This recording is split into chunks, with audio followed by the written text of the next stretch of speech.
Mesdames et messieurs, bienvenue dans cette nouvelle vidéo. Aujourd'hui, je voulais vous montrer avec l'astrologie indienne une technique assez simple que j'ai travaillée, en réalité qu'un élève qui s'appelle Jordan Matelin a découvert et je pense que son étude est correcte et bonne.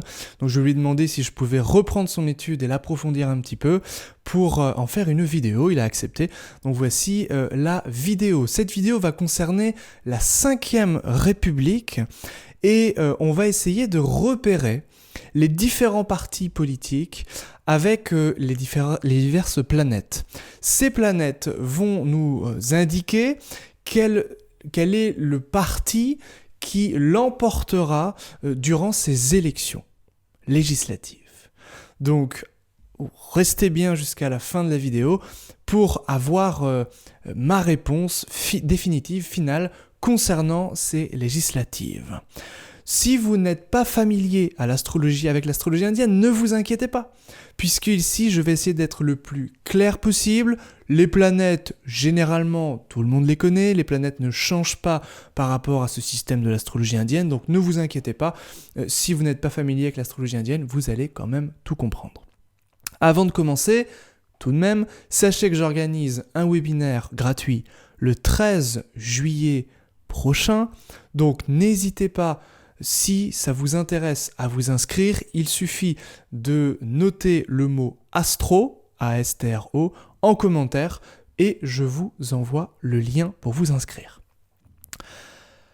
Donc, on va regarder ensemble ce thème de la 5e République en astrologie indienne et on va regarder déjà, c'est ça qui va nous intéresser, dans ce thème de la 5e République, quelles planètes vont être importantes. On sait que la 5e République a été instituée par De Gaulle et que De Gaulle était la partie de droite, et donc c'est intéressant de voir que l'ascendant est en Verseau. Le Verseau, c'est le domicile de Saturne. Saturne, c'est plutôt la planète traditionnelle, la planète conservatrice, donc qui va nous renseigner sur les partis conservateurs. Donc déjà, on a cette idée-là. Eh bien, écoutez, nous allons faire un petit récapitulatif historique pour s'en convaincre. Pour regarder, effectivement, si, durant les élections des présidents de droite, Saturne ou Jupiter, puisque Jupiter, on va le voir, est aussi en lien avec la droite, Saturne est un petit peu plus extrême, un petit peu plus sec, un petit peu plus dans la droiture, dans l'ordre, alors que Jupiter est une droite un peu plus modérée. Eh bien, nous allons voir si Saturne et Jupiter sont en jeu, sont importants durant les moments où les présidents ont été élus et les présidents de droite. On va commencer avec Pompidou, qui faisait partie du parti gaulliste. Alors déjà, il a été élu en période de Mercure-Saturne. C'est très intéressant puisque nous avons dans l'astrologie indienne des périodes et des sous-périodes, et même des interpériodes si on veut creuser également. Et donc, quand ces planètes sont activées durant ces périodes, eh bien, ces planètes sont comme des petites loupiottes qui sont allumées dans le thème. Et donc là, c'est intéressant de noter que Saturne était activé. Et Saturne, c'est la droite. Dans le thème, justement, on a aussi des thèmes de transit. Au moment où ces périodes changent, eh bien nous avons des thèmes qu'on appelle les thèmes de transit. Ces thèmes sont à étudier. Et dans le thème de transit, eh bien nous avons un soleil sur l'ascendant. Là, rien de tout à fait incohérent puisque le soleil, c'est tout simplement le chef. Et ici, il y a tout simplement un aspect avec Jupiter. Donc Jupiter, on est bien sur la droite. Saturne est activé parce qu'il est maître de sous-période, ce Saturne. Donc ici, il n'est pas spécifiquement en lien avec Jupiter ou l'ascendant, mais il va avoir quand même ici son mot à dire, puisqu'il est maître de la sous-période. On va continuer ensuite avec 1995, le moment où Chirac a été élu. Alors j'ai mis en date la date du 7 mai, il était dans une période de Vénus-Mercure, mais il y avait Saturne, planète donc conservatrice, pile sur l'ascendant, sur la maison 1. Et Jupiter, pile sur la maison 10, et en conjonction à Saturne natale. Donc on a bien les deux planètes très puissantes, Saturne-Jupiter, au moment où Chirac, évidemment parti de droite, a été élu président.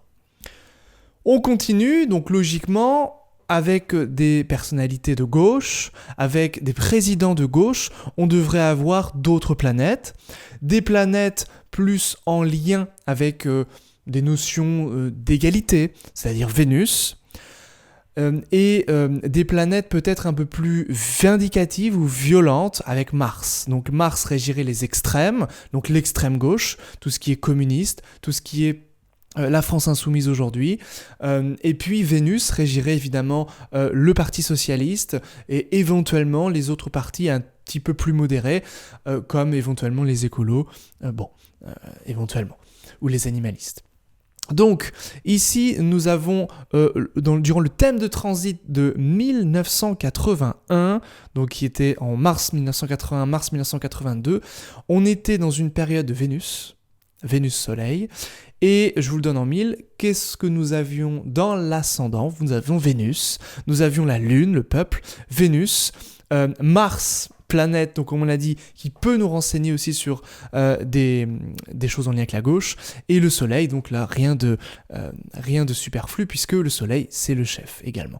Et ce qu'on remarque dans ce thème de transit, en 1981, c'est que Jupiter et Saturne, donc nos planètes de droite, étaient en maison 8 du thème natal. Donc elles étaient très faibles, elles étaient rétrogrades, donc contrariées, et elles n'avaient pas réellement leur mot à dire. Pour François Hollande, c'est encore plus important et net, je dirais, puisque durant le thème de transit du 4 septembre 2011, donc c'était durant une période de Lune Vénus, donc encore une fois l'importance de Vénus, qui a duré donc quasiment 2 ans, de 2011 à 2013, eh bien nous avions Vénus qui était pile sur le descendant natal, donc à l'opposé de l'ascendant, donc pile en angle, donc Vénus très puissante. Nous avions Vénus-Soleil, donc le Soleil le chef, et la Lune, qui était également en maison 10 du thème natal. Donc on a bien cette idée un peu plus de douceur, voire de laxisme, avec ces planètes qui sont considérées comme des planètes féminines, des planètes nocturnes en astrologie, et Mars également est considéré comme une planète nocturne. Donc il semblerait que les planètes nocturnes, que ce soit Lune, Vénus, Mars en astrologie, renseigneraient plus sur la gauche, avec évidemment un côté un peu plus extrémiste pour Mars, alors que les planètes diurnes, le Soleil et surtout Jupiter, Saturne, sembleraient nous renseigner sur les parties de droite, avec Saturne étant dans les extrêmes, donc plutôt l'extrême droite. Donc vous voyez bien que les planètes maléfiques naturelles, Mars et Saturne, renseigneraient bien sur les deux extrêmes, ce qui serait logique, en tout cas symboliquement parlant. Alors, ensuite, chez Sarkozy, nous avions... alors chez Sarkozy, c'était un petit peu particulier, on avait la Lune à l'ascendant, mais on avait, donc en 2006, mais on avait Jupiter quand même, évidemment.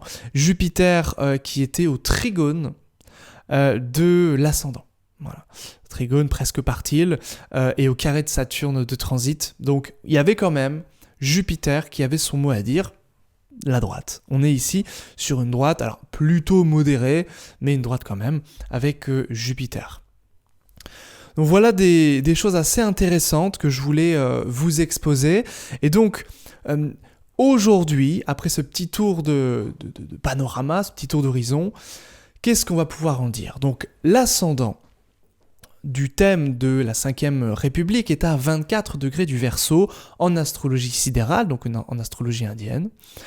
Et nous avons Saturne qui est à 26 degrés de la constellation du Scorpion en maison 10, au carré donc de cet ascendant. Donc il y a déjà une très forte puissance de la droite dans cette 5e République de base. Et puis on a aussi un aspect de Jupiter sur l'ascendant, aspect qui en astrologie indienne se font de signe à signe, c'est-à-dire de 30 degrés. Eh bien, nous avons déjà le 25 mars de cette année, donc c'est déjà passé, une éclipse qui est valable jusqu'en septembre 2024 sur le Soleil, c'est-à-dire cette éclipse tombée à 11 degrés de la Vierge. 11 degrés de la Vierge, c'est là où est le Soleil. Il est à 11 degrés Vierge dans le thème de la 5e République en maison 8. Ça, c'est intéressant. Ça peut signifier que le pouvoir change. Que le pouvoir change de main, tout simplement. Il est conjoint à Mercure. Mercure, c'est l'adaptation. Mercure, c'est le caméléon. Mercure, c'est on essaie de s'en sortir pour ses propres intérêts comme on peut. Bon. Et chose vraiment, vraiment importante à noter, c'est le 29 juin, la veille des élections législatives qui auront lieu donc le 30 juin, Saturne, qui stationne, c'est-à-dire qui s'arrête à 25 degrés du Verseau. Ça veut dire quoi ? Ça veut dire que Saturne stationne pile sur l'ascendant du thème de la 5e République et pile au carré de Saturne du thème natal en maison 10, maître de la maison 1. Donc on a bien ici quelque chose d'important concernant la droite, d'ailleurs un parti plus conservateur qu'autre chose, donc très certainement, et c'est... par cette conclusion, je rejoins ce que je disais par rapport à ma vidéo précédente que je vous invite à regarder, qui est juste ici, concernant Jordan Bardella, concernant les partis de droite également, et Macron. Et je referai des vidéos dans quelques jours sur Macron pour vous montrer ce qu'il attend pour 2025. Je ferai enfin cette vidéo que vous attendez. Beaucoup me l'ont signalé en commentaire. Donc, je ferai également cette vidéo. Mais Saturne, traversant l'ascendant de cette 5e République, on a prouvé que Saturne était en lien avec la droite. Saturne au carré de Saturne natal, donc activant d'autant plus Saturne, et étant pile sur l'ascendant durant ces élections, il est fort à parier que le parti de droite conservateur prenne la main. C'est un petit peu l'idée. D'autant plus que nous sommes pour le thème de la 5e République dans la période de Jupiter, Raoult-Jupiter. Jupiter, c'est la droite, encore une fois. De juillet 2023 à décembre 2025. Donc ça fait beaucoup, je trouve. Et ce qui est très intéressant, c'est que durant ce thème de transit, donc du 17 juillet 2023, Saturne était donc en Verseau, donc sur la maison 1, opposé aux deux parties de gauche, Vénus et Mars, qui sont dans la même constellation. Et c'est très intéressant puisque la conjonction, c'est une cohabitation. Alors ça peut être une collaboration, mais c'est plus de la cohabitation qu'autre chose. Donc c'est très intéressant de noter cela, de noter que Vénus-Mars vont taper fortement ici en faisant une coalition, viennent taper très fortement, parce qu'ils font beaucoup de dégâts ici quand même à Saturne. Donc ça c'est quand même très intéressant à noter, je trouve. Voilà ce que j'avais à vous dire. Je vous ferai une autre vidéo, j'étais en train de lire mes notes, je vous ferai une autre vidéo sur mon pronostic concernant la fin de la 5e République. J'ai regardé un petit peu, je peux tout à fait me tromper, je ne suis pas expert en politique, mais je pense que ça va bouger très fortement d'ici quelques années. Merci d'avoir suivi cette vidéo, partagez-la au maximum si vous pensez que ça peut intéresser du monde. Et puis, n'hésitez pas à taper le mot Astro pour recevoir le webinaire, enfin le lien pour le webinaire pour vous inscrire le 13 juillet prochain. Merci à vous pour votre soutien. N'hésitez pas à vous abonner également, ça aide énormément la chaîne pour me faire connaître et faire connaître mon travail. Et puis, je vous dis à très bientôt pour une prochaine vidéo. Bye bye.